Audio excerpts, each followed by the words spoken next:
नुमिदांगनी nganthoi tumthaba yada phamung mayaiduda ungduna family James machena family badugi manakta sangsillaga che tumo phamalai du kaino nganthoi James ta nungsina yenglai James na aya kapiro se kaigino to nganthoi James bu chena konduna kapli James su machena kappa uraga masu kapchari amuksu mache bu themjinbi James mache gi pidu taithok piduna che to kapanu James class 10 kazarabasu angang masagum adum lay mache bu themjinbiduna masu tumkhre khara thinglakpa kanda sinthoiba nganthoi call tawi masu tumba yaba nate nganthoi kaidaramgani chak charamgadra asi takhanduna ma fauba chak chadrabani call fana tawrabasu pairakhidre yausang manunga oire thabaksu suti oibana pau faungnabasu fangde nganthoi di mapan su thoktre sinthoibana nganthoi bu nungtigi sangbadi adumaglai adubu ubadi fangde thabal su yaude yengba fawbu tholakte yausang loiraba matung sinthoiba nganthoi hoigi thongan mayada sangduna nganthoi bu tholakpa ngairi adubu tholakte thabak su lakte abe tholakpaduda sinthoibana abegi manakta sangsillaga abe thoyam to thokpiyo abedi ubanate sinthoiba lay haiba kaurakliबadu kanano haina yenglui sinthoiba oirambaduda ngakna da sinthoiba nangoire kai leirage abe thoido ingonda warau khraba khangde phone ju pairakte nangam to thokpiyo ai ma mu to unajage mayumda leiramoye sinthoiba ngakna kaida sakriba James thinba chani haibane kayam kuirage lani e kuire chatkiba adudi mala ko ngairage abesu tukalomda chatki sinthoiba sangduda famduna nganthoi bu ngairi atopa thabak chatkani khangre nganthoi ga pau fauna dabagi awaba amani karamna nungsikhibano haibasu masana khangjadre naihaki matung nganthoi su halaktuna abena dukanda laibadu ubada sanglai kai leirino abe onthoraktuna chamanaga chiniga leirine loiraba lao changase makhoi anisu wari sana lai abe nganthoi de yenglaga thoi nang da sin thoibana amta unaji haina ngai hewe kai yeide aisu khangdi ado da sin thoibana nangbu yam nusijaba male nganthoi nungaitana abe ayum palaroi nungsiba thamaroi ay amu hana wawa pamdre hoiba ama boire unaraga nangi hainingbodo hayudana nganthoi sorsangna hontharaga ado lambida unabadi tale noi kana lehauge noi doina wari sage ima khangne yani lao dasin thoibaga leiramage nangna fi honglaga lao asumna abena sinthoiba makhoida purai abegi mamasu waridu fazana abena liraba matung nganthoi su lae sinthoiba TV yengduna phammaga leirami nganthoi ubada muthatlaga sida famulo nganthoi tapna changsinduna fammi sinthoibana phone paidri do kaigino kaidodoina phone pairaga maram leibagini tawraido ai kanagi su phone painingde aduga ai thabak su toe sar su ai khoi lekai de toina lakpado laano ai yam ikai sinthoiba noklaga itu sangjabani kaino hoi sar nupi sangba lakpada ekhoi konthongda leibigano min hek yengbada aingonda adum chingai nang hoibaine nganthoi sauna ai sikarini haina khange ai gisu halama laye maya mangda ai bu yonba pen bidribra karamba kanda ai nongonda yonba yawgrage oh yonda bagira ai gi maram gi mi khanari bada nangu maya mangda yonbade ai na nate thoi nang adudi haino ai gi ima makada mana adum tawraga ai yengduna leiba ngamni khanbra ai gi wabada nangna yawbiu haidi ai gi punsida nangna yawbiu haidi ai gi thaba aina leiringai nangudi senaduna leigani maramdi maram haibabu ai nangbu nungsi ai gi thawai dagi su hena nungsi binanga awabu taraga aina karamna leigani nangna phone pairak tabada ꯑꯩ ꯀꯌꯥꯝ ꯋꯥꯏ ꯅꯪ ꯈꯪꯗꯕ꯭ꯔꯥ? ꯉꯥꯟꯊꯣꯏ ꯃꯆꯤꯟꯗꯨ ꯐꯩꯅ ꯆꯤꯡꯂꯒ ꯅꯣꯛꯏ, ꯃꯄꯤ ꯏꯔꯥꯁꯨ ꯆꯦꯜꯂꯤ꯫ ꯑꯗꯨꯒꯤ ꯋꯥꯍꯩꯗꯣ ꯑꯩꯒꯤ ꯅꯥꯀꯣꯡꯗ ꯑꯅꯤꯔꯛ ꯁꯨꯅ ꯇꯥꯍꯟꯒꯅꯨ꯫ ꯌꯥꯔꯦ ꯍꯟꯕꯤꯔꯣ꯫ ꯅꯨꯄꯥꯅ ꯑꯩꯈꯣꯏꯒꯤ ꯂꯧꯅꯝ ꯋꯥꯍꯩ ꯑꯩꯅ ꯇꯥꯅꯤꯡꯗꯦ, ꯑꯩꯅ ꯊꯥꯖꯒꯗꯕ ꯅꯠꯇꯦ꯫ ꯁꯤꯟꯊꯣꯏꯕ ꯅꯨꯡꯉꯥꯏꯇꯅ, ꯊꯣꯏ, ꯑꯩꯅ ꯍꯥꯏꯔꯤꯕꯁꯤ ꯅꯪ ꯇꯥꯠꯅꯤ ꯍꯥꯏꯅ ꯈꯟꯕ꯭ꯔꯥ? ꯑꯩꯅ ꯅꯪꯕꯨ ꯅꯨꯡꯁꯤꯕꯁꯦ ꯅꯪꯅ ꯃꯤꯅꯝꯕꯅꯤ ꯍꯥꯏꯅ ꯈꯜꯂꯤꯕ꯭ꯔꯥ? ꯌꯥꯔꯦ ꯌꯧꯕꯤꯔꯣ, ꯃꯇꯨꯡ ꯑꯩꯒꯤ ꯄꯨꯟꯁꯤꯗ ꯌꯦꯠꯀꯦ ꯍꯥꯏꯅ ꯈꯟꯕꯤꯒꯅꯨ꯫ ꯁꯤꯟꯊꯣꯏꯕ ꯍꯟꯗꯛꯇꯤ ꯃꯄꯤ ꯏꯔꯥꯆꯦꯅ ꯑꯆꯧꯕ ꯑꯃꯒ ꯂꯣꯏꯅꯅ,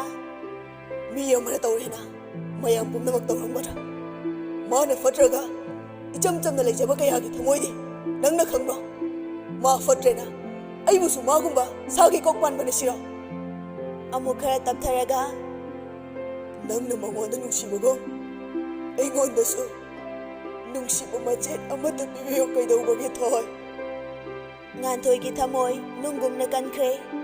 ꯁꯤꯟꯊꯣꯏꯕꯅ ꯍꯥꯏꯔꯤꯕꯗꯨ ꯇꯥꯗꯦ꯫ ꯑꯩꯒꯤꯗꯤ ꯍꯥꯏꯈ꯭ꯔꯦ, ꯋꯥ ꯂꯣꯏꯔꯦ꯫ ꯁꯤꯗ ꯑꯃꯨꯛ ꯍꯥꯏꯕꯒꯤ ꯃꯊꯧ ꯇꯥꯗꯦ꯫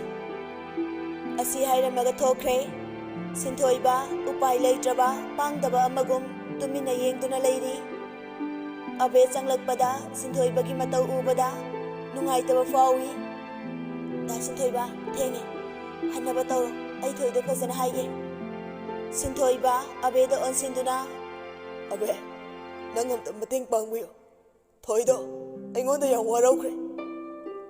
ꯍꯥꯏꯒꯦ꯫ ꯐꯔꯦ, ꯑꯗꯨꯗꯤ ꯑꯩꯁꯨ ꯍꯟꯅꯕ ꯇꯧꯔꯒꯦ꯫ ꯁꯤꯟꯊꯣꯏꯕꯁꯨ ꯍꯟꯈ꯭ꯔꯦ꯫ ꯑꯕꯦꯗꯤ ꯁꯤꯟꯊꯣꯏꯕꯒꯤ ꯃꯇꯧ ꯎꯕꯗ ꯅꯨꯡꯉꯥꯏꯖꯗꯦ꯫ ꯃꯥꯅ ꯋꯥꯔꯝꯒꯗꯕ ꯃꯩꯆꯥꯛ ꯄꯨꯝꯕ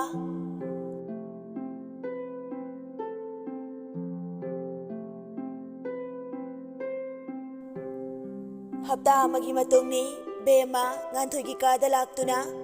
ꯃꯆꯤꯟ ꯃꯅꯥꯎ ꯋꯥꯔꯤ ꯁꯥꯟꯅꯔꯤ꯫ ꯕꯦꯝꯃꯅ, ꯆꯦ, ꯑꯩꯒꯤ ꯕꯥꯔꯗꯦꯗꯣ ꯍꯣꯇꯦꯜꯗ ꯑꯣꯏꯅ ꯁꯤꯟꯖꯦ ꯍꯥꯏꯌꯦ ꯕꯕꯥꯅ꯫ ꯑꯗꯣ ꯆꯦ, ꯍꯌꯦꯡꯁꯦ ꯆꯦꯁꯨ ꯐꯖꯅ ꯀꯦꯔꯒ ꯆꯠꯁꯤꯀꯣ? ꯉꯥꯟꯊꯣꯏ ꯅꯣꯛꯂꯒ, ꯆꯠꯇ꯭ꯔꯗꯤ ꯀꯩꯅꯣ? ꯑꯗꯣ ꯃꯤꯕꯨ ꯀꯌꯥꯝ ꯌꯥꯝꯒꯦ? ꯀꯩꯁꯨꯕꯨꯗꯤ ꯌꯥꯝꯗꯦꯗ, ꯏꯃꯥꯟꯅꯕꯤ 10 ꯃꯨꯛꯇꯅꯤ꯫ ꯄꯩꯁꯥꯗꯤ ꯐꯅ ꯌꯥꯝꯅ ꯆꯪꯉꯅꯤꯅꯦ ꯑꯗꯨꯗꯤ꯫ ꯆꯪꯉꯅꯤ, ꯑꯩꯁꯨ ꯈꯔ ꯍꯥꯞꯄꯤꯒꯦ꯫ ꯉꯥꯟꯊꯣꯏꯁꯨ ꯃꯥꯒꯤ ꯂꯩꯖꯕ ꯄꯩꯁꯥ ꯈꯔ ꯕꯦꯝꯃꯗ ꯄꯤ꯫ ꯕꯦꯝꯃ ꯍꯔꯥꯎꯅ ꯂꯧꯔꯒ, ꯆꯦ, ꯑꯗꯨꯗꯤ ꯑꯩꯁꯨ ꯆꯠꯂꯒꯦ, ꯍꯌꯦꯡꯒꯤ ꯁꯦꯝ ꯁꯥꯔꯨꯔꯒꯦ꯫ ꯕꯦꯝꯃꯁꯨ ꯆꯠꯈ꯭ꯔꯦ꯫ ꯉꯁꯤ ꯉꯥꯟꯊꯣꯏ ꯃꯁꯥꯗ ꯍꯔꯥꯎꯕ ꯅꯨꯡꯉꯥꯏꯕ ꯀꯌꯥ ꯐꯥꯎꯏ꯫ ꯕꯦꯝꯃꯅ ꯃꯉꯣꯟꯗ ꯅꯨꯡꯁꯤꯅ ꯍꯔꯥꯎꯅ ꯇꯧꯕ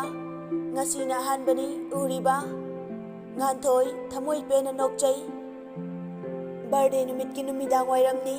ꯍꯣꯇꯦꯜ ꯑꯗꯨ ꯃꯤꯗꯤ ꯑꯗꯨꯃꯛ ꯌꯥꯝꯃꯤ꯫ ꯉꯁꯤꯗꯤ ꯉꯥꯟꯊꯣꯏ ꯍꯥꯏꯅꯤꯡꯉꯥꯏ ꯂꯩꯇꯅ ꯐꯖꯩ꯫ ꯀꯦꯕꯁꯨ ꯌꯥꯝ ꯀꯥ ꯍꯦꯟꯅ ꯀꯦꯗꯦ꯫ ꯉꯧꯔꯕ ꯀꯨꯆꯨꯗꯨꯗ ꯁꯦꯠꯂꯤꯕ ꯄꯨꯝꯕ ꯄꯛꯆꯩ꯫ ꯃꯁꯝꯁꯨ ꯆꯞ ꯇꯤꯡꯅ ꯊꯥꯗꯩ꯫ ꯗꯥꯔꯛ ꯕ꯭ꯂꯨ ꯃꯆꯨꯒꯤ ꯐꯅꯦꯛ ꯃꯄꯥꯜ ꯀꯣꯝꯂꯥ ꯃꯆꯨꯅ ꯍꯠꯄ ꯑꯃ ꯆꯣꯟꯅ ꯁꯦꯠꯂꯤ꯫ ꯇꯣꯞ ꯕ꯭ꯂꯨ ꯃꯆꯨ ꯐꯤ ꯑꯉꯧꯕ ꯃꯆꯥ ꯑꯃ ꯌꯥꯜꯂꯤ꯫ ꯌꯦꯡꯕꯗ ꯃꯤꯐꯝ ꯍꯣꯡꯅꯤꯡꯗꯦ꯫ ꯉꯥꯟꯊꯣꯏ ꯃꯌꯥꯝ ꯂꯥꯡꯂꯤꯕꯗꯨ ꯌꯥꯎꯔꯤ꯫ ꯑꯗꯨꯕꯨ ꯃꯁꯥꯅꯗꯤ ꯍꯩꯅꯖꯗꯦ꯫ ꯃꯥꯅ ꯈꯪꯕ ꯃꯤ ꯍꯥꯏꯔꯒꯗꯤ ꯃꯃꯥ ꯃꯄꯥ ꯑꯃꯗꯤ ꯕꯦꯝꯃ ꯈꯛꯇꯅꯤ꯫ ꯀꯦꯛ ꯀꯛꯄ ꯂꯣꯏꯔꯗꯨꯅ ꯕꯦꯝꯃ ꯉꯥꯟꯊꯣꯏꯒꯤ ꯃꯅꯥꯛꯇ ꯂꯥꯛꯏ꯫ ꯆꯦ, ꯑꯁꯣꯝꯗ ꯂꯥꯛꯑꯣ꯫ ꯀꯗꯥꯏꯗꯅꯣ? ꯑꯩ ꯋꯥꯁꯔꯨꯝ ꯆꯪꯅꯤꯡꯉꯦ ꯍꯥꯏꯕ꯫ ꯍꯣꯏ, ꯂꯥꯛꯑꯣ ꯑꯗꯨꯗꯤ꯫ ꯉꯥꯟꯊꯣꯏꯅ ꯃꯥꯡ ꯊꯥꯅ ꯆꯠꯂꯤ꯫ ꯕꯦꯝꯃ ꯀꯥ ꯑꯃꯗ ꯆꯪꯈꯤ꯫ ꯉꯥꯟꯊꯣꯏ ꯉꯛꯅ, ꯀꯥꯏꯗꯅꯣ ꯅꯪ ꯆꯪꯉꯤꯗꯨꯕꯣ? ꯆꯦ, ꯌꯥꯝ ꯁꯥꯡꯅ ꯆꯠꯄ ꯇꯜꯂꯦ, ꯋꯥꯁꯔꯨꯝ ꯂꯩꯌꯦ ꯁꯤꯗ꯫ ꯍꯣꯏ, ꯆꯠꯂꯨꯔꯣ ꯑꯗꯨꯗꯤ, ꯑꯩꯁꯨ ꯁꯤꯗ ꯂꯩꯒꯦ꯫ ꯌꯥꯔꯣꯏ, ꯃꯅꯨꯡ ꯆꯪꯉꯛꯑꯣ꯫ ꯉꯥꯟꯊꯣꯏꯁꯨ ꯃꯅꯨꯡꯗ ꯆꯪꯉꯛꯏ꯫ ꯆꯦ, ꯁꯤꯗ ꯐꯝꯃꯣ꯫ ꯁꯣꯐꯥꯗꯨꯗ ꯐꯝꯂꯒ ꯀꯥꯒꯤ ꯑꯀꯣꯏꯕꯗꯨ ꯀꯣꯏꯌꯦꯡ ꯌꯦꯡꯉꯤ꯫ ꯕꯦꯝꯃ ꯋꯥꯁꯔꯨꯝ ꯆꯪꯂꯨꯗꯅ ꯊꯣꯛꯂꯛꯏ꯫ ꯃꯆꯦꯒ ꯉꯥꯏꯍꯥꯛ ꯐꯝꯃꯒ ꯉꯥꯏꯍꯥꯛ ꯋꯥꯔꯤ ꯁꯥꯟꯅꯩ꯫ ꯐꯣꯟ ꯑꯃ ꯂꯥꯛꯄꯗꯨꯗ ꯕꯦꯝꯃ ꯐꯣꯟꯗꯨꯗ ꯍꯥꯏꯐꯦꯠ ꯌꯦꯡꯂꯒ, ꯆꯦ, ꯑꯝꯇ ꯐꯝꯃꯨꯀꯣ, ꯑꯩ ꯏꯃꯥꯟꯅꯕ ꯑꯃ ꯀꯣꯜ ꯂꯥꯛꯏ, ꯑꯝꯇ ꯄꯥꯏꯈꯤꯒꯦ꯫ ꯕꯦꯝꯃ ꯋꯥꯔꯤ ꯁꯥꯟꯅ ꯊꯣꯛꯈꯤ꯫ ꯉꯥꯟꯊꯣꯏꯁꯨ ꯑꯗꯨꯝ ꯇꯨꯃꯤꯟꯅ ꯐꯝꯃꯤ꯫ ꯄꯨꯡ ꯑꯃꯔꯣꯝ ꯐꯥꯔꯦ ꯕꯦꯝꯃ ꯁꯨꯡꯆꯪ ꯆꯪꯂꯛꯇꯦ꯫ ꯉꯥꯟꯊꯣꯏ ꯍꯧꯒꯠꯇꯨꯅ ꯊꯣꯛꯀꯦ ꯇꯧꯏ꯫ ꯑꯗꯨꯕꯨ ꯃꯄꯥꯟꯗ ꯂꯣꯛ ꯇꯧꯁꯤꯜꯂꯝꯃꯤ꯫ ꯉꯥꯟꯊꯣꯏꯗꯤ ꯉꯥꯛꯇꯪꯗꯨꯗ ꯃꯤꯍꯨꯟ ꯁꯨꯗꯦ꯫ ꯊꯣꯡꯗꯨ ꯅꯝꯈꯥꯏꯅꯕ ꯀꯟꯅ ꯍꯣꯠꯅꯩ꯫ ꯑꯗꯨꯕꯨ ꯀꯩꯗꯤ ꯎꯄꯥꯏ ꯂꯩ, ꯉꯝꯗ꯭ꯔꯦ꯫ ꯃꯐꯝꯗꯨꯗ ꯀꯞꯂꯒ ꯉꯥꯟꯊꯣꯏ ꯀꯣꯏꯂꯥꯎ ꯂꯥꯎꯏ꯫ Kana lege thong se amta hang kana lege thong se amta hang dok piho thong namlambadagi nganthoi kapna phamthajaduna upai leitrabi amagum masa tasinduna family kadomdagino khangde khonjen amana thoi nganthoi pakhatna yengthorai khonjen du tawa maikaida ure nupa ama leptuna leiba nganthoi pakhatna haugatuna thongdu amuk nami thong hango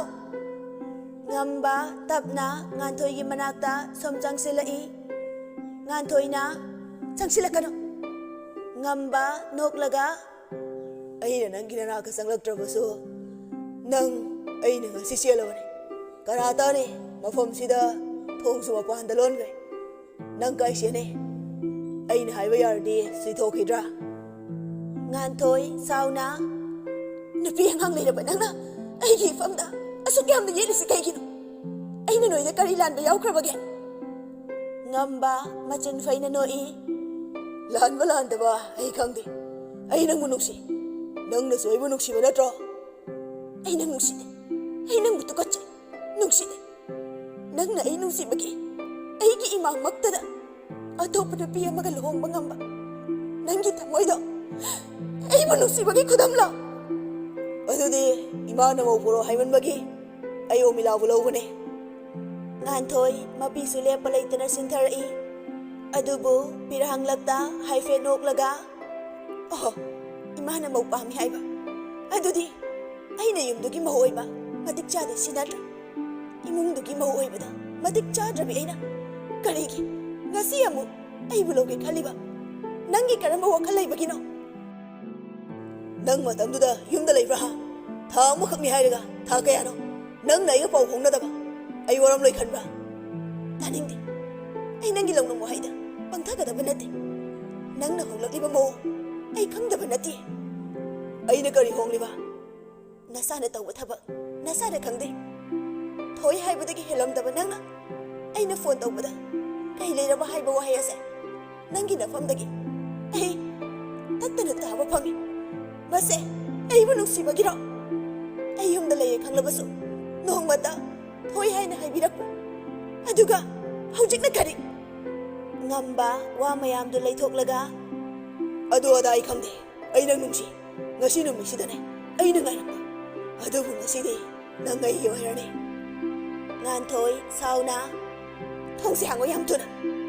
ngamba usitana sofa du da famagalai nganthoi amukasu khonjan khara kalap thongsi hang haibane nang wa makha tarakano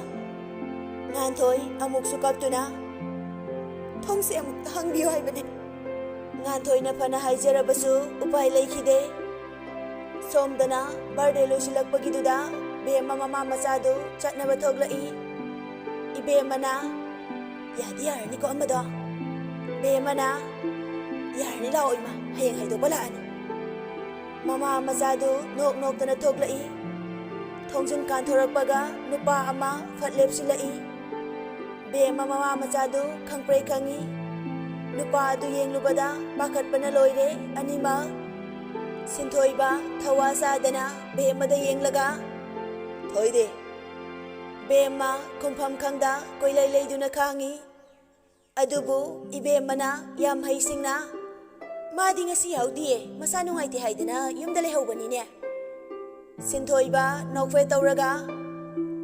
ai khangaroi khalira noina ngasai de tawrida yam thuna thoina leiriba ka du chang ibemana kaino ibungo sinthoi lakti haibani ne sinthoi bemada suklap yengi bemadi pakhatpana loire adubu khumda yadabagi lalatawna lakti emadi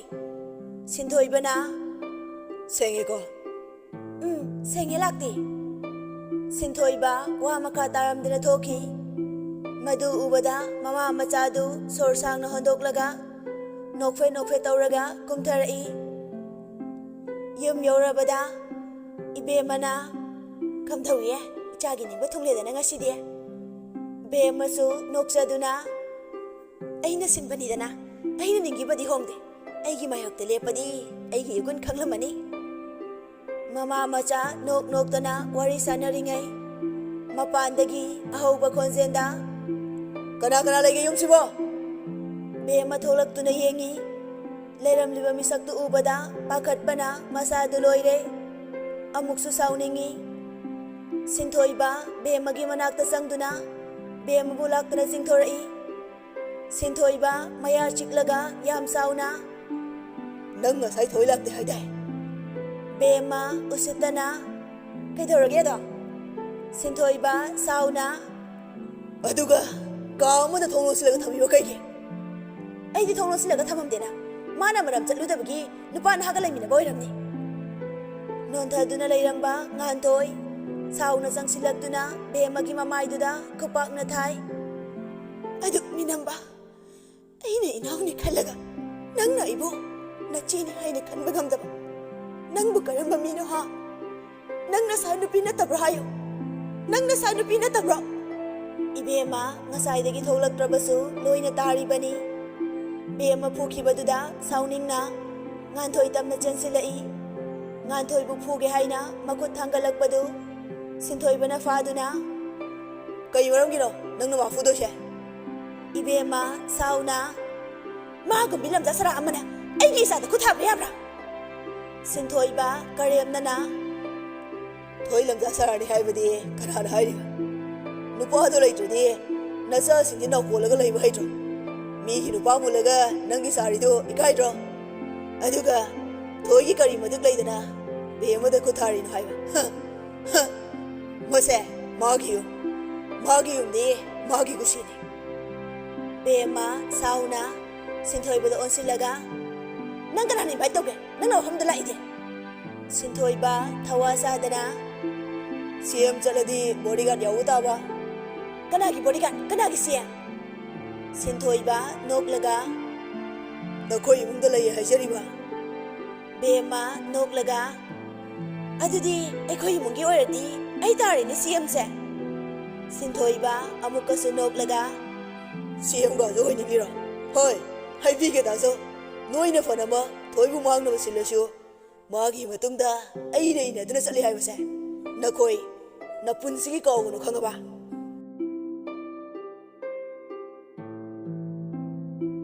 Abe pakhatna Sinthoibada call taurai da Sinthoiba Kai lerage be. da Sinthoiba thoido ngasi manau nupigi birthday ni haine chatkibani hotel amada ado da Sinthoiba ayam chingnai thoibo amukta senabio Kai hotel da ni haige. Abena hotel mamingdu hairo matung phone du thamkhre Sinthoiba mikup amata sonthadana gari du thaudokduna Abena hairakpa hotel aduda lai ma manung di changde adubu hotel adugi ka amada changlaktuna CCTV footage yengi makhoina party tauriba kadu yenglakpada ure Bemana nganthoi puthokduna chatkibadu